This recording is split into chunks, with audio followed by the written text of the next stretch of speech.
I know this looks like a pretty big lens, but it's actually incredibly small for a 400-800mm zoom. Being 800mm means this is also the lens with the longest focal length Sony has released to date, and it is a G lens. Please do excuse all the excessive taping on this lens. It's not exactly the most discreet lens to bring out into the public, especially this. Nowhere near as discreet as the 16G that's dropping alongside this, that's really nice and small, but this being white and actually huge, it is a challenge to be discreet with this. But here, just for the cameras, I'll show you, this is indeed a 400-800mm lens. I'll show you the untaped lens in all its full glory in some of the B-roll we're shooting back at the studio. It's a pretty reasonably priced super telephoto G lens, going for 12,399 ringgit here in Malaysia. Quite unsurprising that shy of an iris ring, it's got all the bells and whistles one would expect to find on a proper super telephoto. This is actually our second attempt at making this video, because the last time we came here, the wind was blowing so hard it blew my hair to grow back inwards and gave me a new haircut. The forecast said no rain today. It was also so bad, most of the air traffic was grounded anyway, so we had nothing to shoot. So here's hoping the weather stays more or less this way today. So plane spotting at Malaysia's busiest airport, you can see the air traffic's actually not that busy. If you just so happen to have not brought your monopod along and brought this lens along, it is a 2.5 kilogram lens, so not terribly heavy, but if you don't have a monopod and you hold it throughout your entire session, you might feel it in your hands a little bit. But again, it's a 800mm. So 2.5 kilograms, not terrible for a zoom lens, which has an 800mm end. And just in time for another landing. Let's see what this is. Malaysian Airlines 737. Let me try and get it at touchdown this time.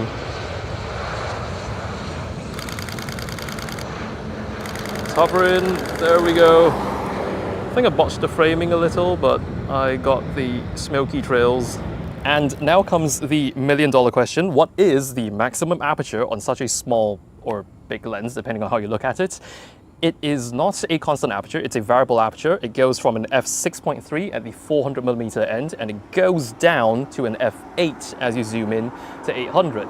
At first that might sound like a terribly dark aperture to be working with, but consider the fact that most of the flagship 800mm primes, Sony doesn't have one yet, Sony's longest prime is 600, but as far as I've been into cameras, I don't think I've heard of a 800mm prime to go brighter beyond F5.6, so I don't think F8 for this footprint is particularly bad at all. Despite the front elements of the lens being nearly the size of my entire face, this thing does have front filter threads, 105mm if you just so happen to have any of those filters lying around. But good news if you do, because the supplied hood even has one of these windows. Perks of having an 800, you can get the planes even when they're approaching quite in the distance, and I would say if you had anything less than an 800, these shots would not have been remotely feasible until they're very, very close to the tarmac. And yeah, it's quite a distance away. You can definitely see it with your eyes, but definitely not this detailed. Also, thank goodness for optical steady shot built in. The image stabilizer is very good built into this lens, so even if, again, you, for some reason, brought a monopod and decided not to use it, my jittery hands can still get me a not puke-inducing frame in the EVF. At the wide end of 400mm, feels really weird calling that the wide end, but the minimum focusing distance at 400mm is 1.7 meters, which is what I'm looking at right here. If I zoom that into 800mm, that goes back to 3.5 meters, which I am hitting right here. That's actually quite close for a 800mm from Sony, because consider that the much more expensive 600mm f4G Master has a minimum focusing distance 1 meter further than this at 4.5 meters. It's still a decent magnification, so you can still get pretty detailed shots of things you'd rather not get too close to, like this beehive right here.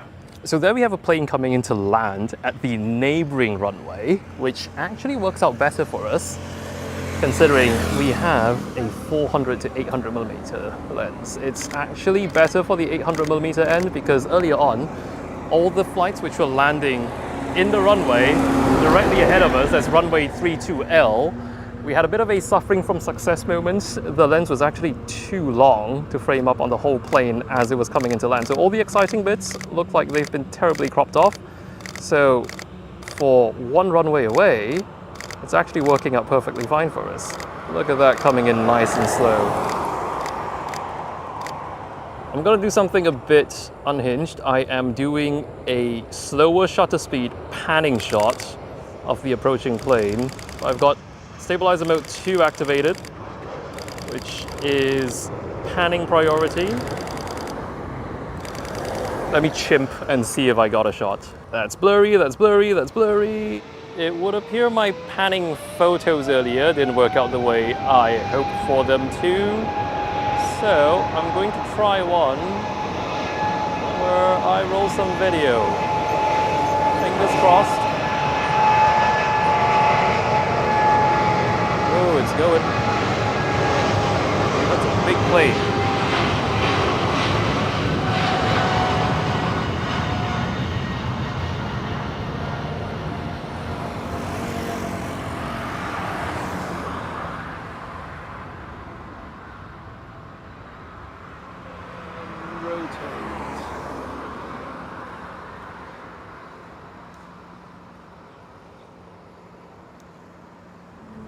So for slightly more than the price of a 70-200 G Master Mark II, you could get yourselves a G Zoom, which starts at 400mm and goes all the way up to 800mm. So this has been, it's quite a mouthful, the FE 400mm to 800mm F6.3-8 G OSS lens. Be sure to also check out the much smaller and much lighter 16mm f1.8 G that's also releasing alongside this, and I'll be seeing you around. Got a flight to catch.